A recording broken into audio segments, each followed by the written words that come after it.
Halo guys, kembali lagi di channel kami, The Siddhartha. Seperti janji saya, hari ini saya pengen sharing dan membahas mengenai G-Shock yang sangat spesial menurut saya, yaitu adalah G-Shock dengan kode GMWB 5000 TVA 1. Sorry, semua saya Indonesiain ya.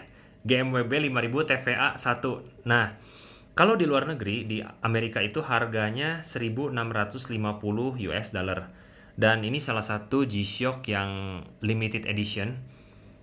Dia terinspirasi dari dunia robot ya.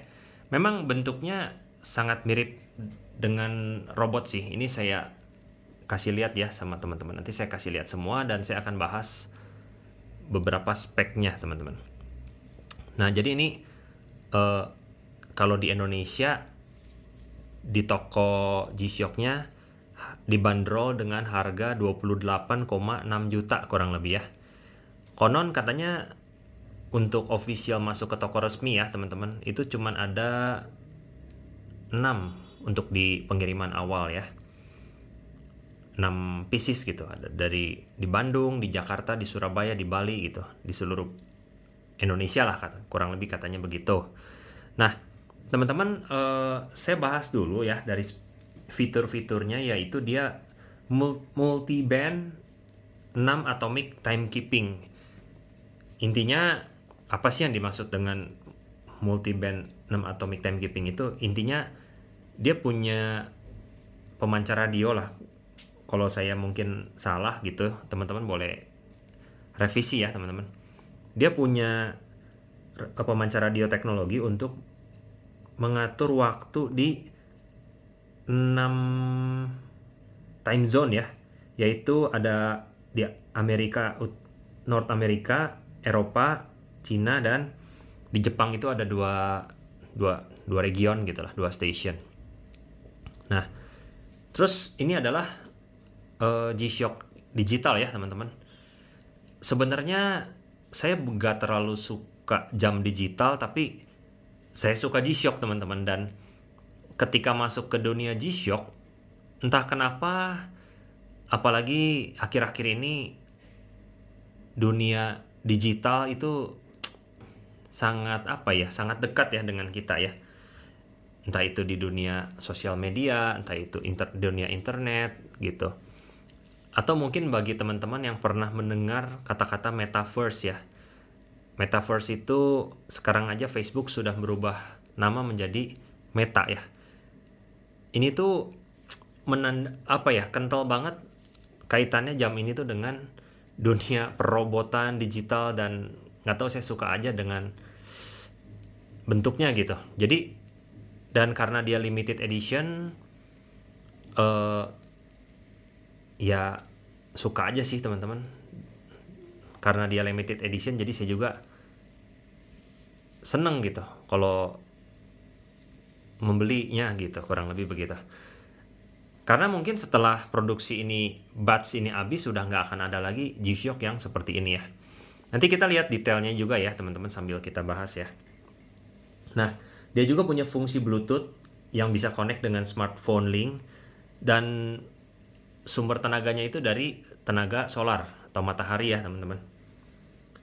Dia ini materinya semuanya itu dari titanium, dari case, bezel, juga rantainya ya, ini semua titanium. Ini ringan sih teman-teman, beratnya cuma 104 gram. Kalau teman-teman pernah melihat atau pernah memegang jam ini, memakainya itu tidak seperti memakai jam tangan ya. Saya coba ya dipakein ya teman-teman ya. Di sini kita lihat ya teman-teman. Nah, ini. Jadi memakainya itu tidak seperti memakai yang namanya jam tangan guys. Ya dia ringan sekali lah gitu. Memang titanium itu salah satu bahan yang ringan sih. Konon katanya lebih kuat dari stainless ya. Nanti saya juga pengen jelasin plus dan minusnya ya jam ini ya. Nah, berikutnya dia itu size-nya atas ke bawah ini mungkin lug to lug ya. Lug to lugnya ini sebenarnya harusnya kecil ya dari sini, tapi karena dia ininya agak paten tuh, ininya agak paten lah. Jadi kalau dari sini ke sininya itu mencapai 49,3 mm.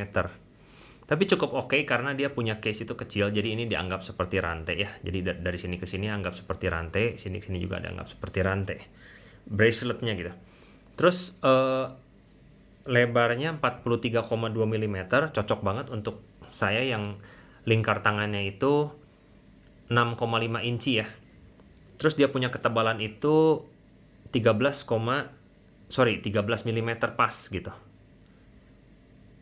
Ini sih menurut saya ketebalan yang cocok banget gitu buat ukuran saya teman-teman, dan memang kurang lebih jam dengan 13 mm itu saya banget lah gitu teman-teman. Nah udah gitu cara bukanya dia 3-fold clasp ya, jadi 1, 2, 3 gitu kan, dengan satu push button ya, satu push button begini. Dia bisa di adjust nih teman-teman, besar kecilnya untuk si braceletnya gitu, jadi bisa dicoplok kesiniin kalau Anda nggak pengen adjust rantainya lagi gitu teman-teman. Nah udah gitu dia kristal safir ya kacanya. Saya suka jam yang kacanya itu kristal safir ya, karena dia anti baret, kecuali ya dibaret dengan sengaja bahan yang sangat keras sih gitu. Terus with glare resistant coating, dengan G-Shock itu ya terang shock resistant ya. Terus shape-nya itu judulnya diamond like carbon tuh, diamond like carbon coating. Jadi shape-nya bagus. Ini Dove ya, Dove, tapi di sininya dia glossy.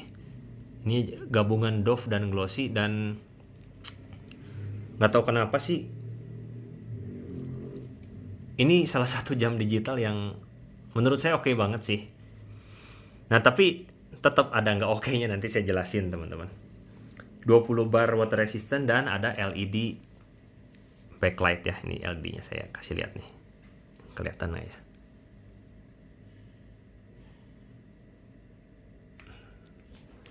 Dia coba.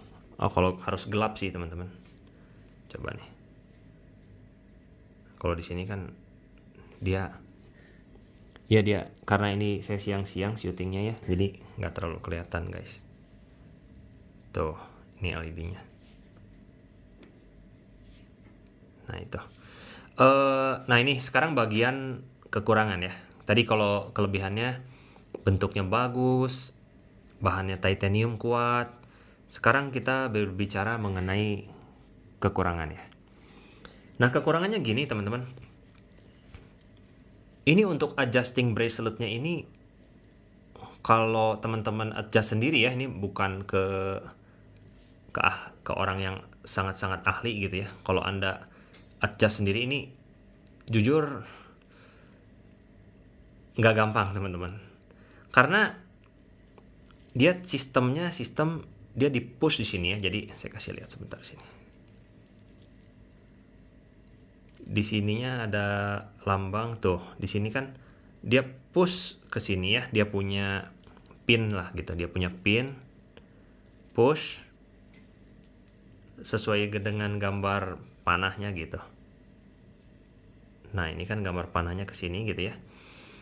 Nah, terus ketika setelah di push itu dia itu panjang pinnya teman-teman. Jadi karena dia pinnya panjang, dia itu susah. Pinnya seperti ini nih, saya kasih lihat teman-teman. Jadi kalau pakai pusher yang biasa itu nggak terlalu langsung bisa push langsung keluar ya.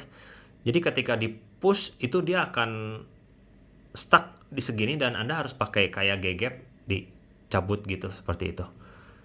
Tapi kalau misalnya Anda punya mesin pusher untuk pin ini yang bagus ya, yang khusus untuk toko jam atau gimana gitu, itu Anda nggak usah pakai gegap lagi gitu, tang ya, tang atau gegap sih namanya.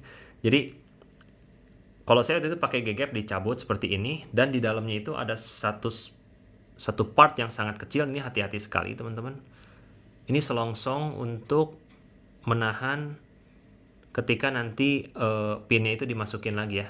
Ini kecil sekali teman-teman. Ini hati-hati hilang ya jika anda adjusting bracelet jam ini sendiri ya. Jadi ini menurut saya kekurangan dengan jam seharga mungkin bisa lebih mahal dari motor ya. Tapi harusnya dibikin lebih simple gitu. Cuman ya keuntungannya ya dia kuat sih. Karena ini juga untuk nge-pushnya juga pretty hard gitu. Jadi cukup apa ya namanya ya. Cukup nggak gampang gitu teman-teman. Itu sih teman-teman kekurangannya. Sama apa ya? Mungkin bahan titanium ini di satu sisi bisa menjadi nilai plus, tapi bisa juga menjadi nilai minus. Nilai minusnya itu ketika dipakai itu benar-benar ringan. Jadi untuk jam yang nilainya sini ini kan kalau di harga retail 28,6 ya juta. Untuk jam seharga ini mungkin ada yang berharap kepingin merasakan berat jam tangan yang lebih berat gitu. Sedangkan ini ringan sekali teman-teman. Nah, jadi seperti nggak seperti jam mahal, tapi menurut saya sih nggak juga gitu, karena betul-betul bagus sih buatan yang G-Shock model GMWB 5000 TVA ini. Dan saya sangat suka dengan, tadinya saya pikir rame ya ini tulisan-tulisan di sini kalau dipakai itu, tapi ternyata kalau dipakai itu nggak terlalu mentereng gitu. Jadi masih sangat-sangat bagus untuk dipakai sehari-hari. Saya pikir itu kayak wah ini kayak takut keramaian, tapi enggak. Dan yang bagus itu warnanya hitam ya, jadi mau segala outfit pun masuk gitu. Di sini ada tulisan di sini multi band built-in miniature antenna. Nah ini yang tadi yang jelasin tentang atomic itu ya, atomic time itu, timekeeping. Terus di belakangnya shock resistant. Dia juga apa namanya, bisa dibuka ya belakangnya, namanya screw lock back ya, belakangnya tuh screw lock back. Jadi bukan satu unit gitu, yang satu kesatuan monoblock gitu apa. Ini mas screw lock back ya. Di sini tulisannya made in Japan. Di sini nggak ada nomor serinya, nggak ada sih teman-teman. Tunggu, nggak ada sih kayaknya ya. Nah tapi yang nggak apa-apa, ini made in Japan ya langsung. Jadi ini recommended lah teman-teman. Teman-teman boleh lah kalau anda penyuka G-Shock ya dan suka yang jam digital, Anda boleh banget sih untuk langsung aja melakukan pembelian jam tangan ini guys. Nah menurut Anda bagaimana guys? Jadi ini adalah salah satu G-Shock yang menurut saya oke banget, dan somehow untuk pemakaian sehari-hari kok saya akhir-akhir ini lebih menyukai bukan yang sangat luxury ya, karena kadang-kadang memakai luxury itu orang-orang itu udah tahu gitu kalau oh itu Rolex gitu, oh kalau nggak oh itu AP gitu. Nah tapi ketika kita memakai G-Shock, padahal G-Shock ini spesial tuh hanya orang-orang, segelintir orang yang mengetahui dan mempunyai antusias yang cukup besar di hobi satu merek tertentu ya, seperti misalnya G-Shock atau merek apapun. Dan ketika diketahui oleh orang yang sama-sama mengerti itu, nah itu yang menurut saya seninya dalam dunia fashion lah ya, atau horologi atau apapun itu. Jadi bisa juga di dunia mobil gitu, hanya orang yang mengerti kan, yang misalnya tahu bahwa mobil ini unik gitu dan jam ini unik. Tapi ketika misalnya Rolex ya semua orang tahu Rolex, tapi ketika G-Shock nggak semua orang tahu G-Shock yang tipe ini gitu guys. Hanya penggemar G-Shock saja. Oke, itu aja dulu video hari ini. Sorry ya guys, udah lama banget nggak bikin video. Kemarin betul-betul banyak kegiatan yang menyita waktu, akhirnya jadi saya yang nggak sempet lah, tapi sekarang mau coba disempetin lagi guys untuk buat konten-konten tentang jam tangan. Thank you guys, sampai ketemu di video berikutnya. See you guys.